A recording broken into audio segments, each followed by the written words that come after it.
In Salt Lake City, one man has lost his life after he drove his truck the wrong way on I-15, hitting a bus full of ROTC cadets from Utah State University. Now, this crash caused major road delays, shutting down all southbound lanes near 400 North.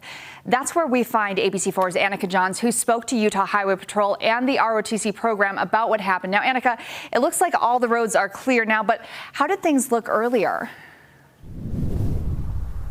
Well, as you said, Courtney, things are moving along nicely now. Traffic is flowing smoothly. There's no delays as far as I can see where I'm standing here. But earlier today, it was a completely different story. And when speaking to officials, it's no surprise why. And they say while this definitely was not the best case scenario, it could have been a whole lot worse. Southbound I-15 in Salt Lake looked different this morning. While the rush of early morning traffic usually takes up the road, today the only vehicles in sight were the crumbled remains of a pickup truck, a smashed bus, and police personnel investigating a wrong-way crash. We have the white truck that's behind me that was traveling northbound in the southbound lanes that hit head-on a collision in the HOV lane with this bus. Inside the bus were 22 ROTC cadets from Utah State University and an active duty service member in the driver's seat on their way to Camp Williams. Each semester we do a spring field training exercise down at Camp Williams. Around 6:35 this morning, I got a phone call from one of my cadets saying that they had been in an accident. Luckily, they walked away with minor injuries, the driver of the bus taking most of the hit. Physically, she'll recover, but it'll probably take a little bit of time for her to kind of wrap her head around everything. However, the driver of the pickup truck died on scene. There was a off-duty Davis County deputy that was on his way home that actually was here on scene that was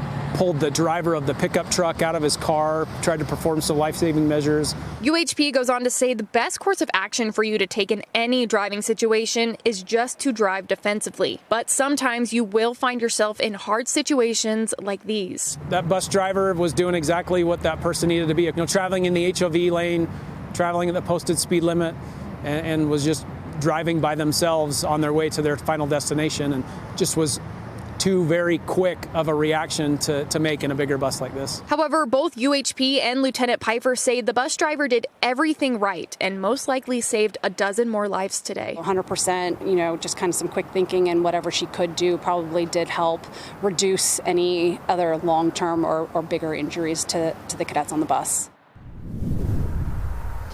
Now, Lieutenant Colonel Pfeiffer did continue saying that the cadets' training will continue this week. However, they are being provided social, health, and behavioral workers to help them through talking about what happened. She also said if any of them would rather go home, the Army will also be accommodating that for them. As for the driver of the pickup, his identity still remains unknown. Reporting live from Salt Lake City, Annika Johns, ABC4 News.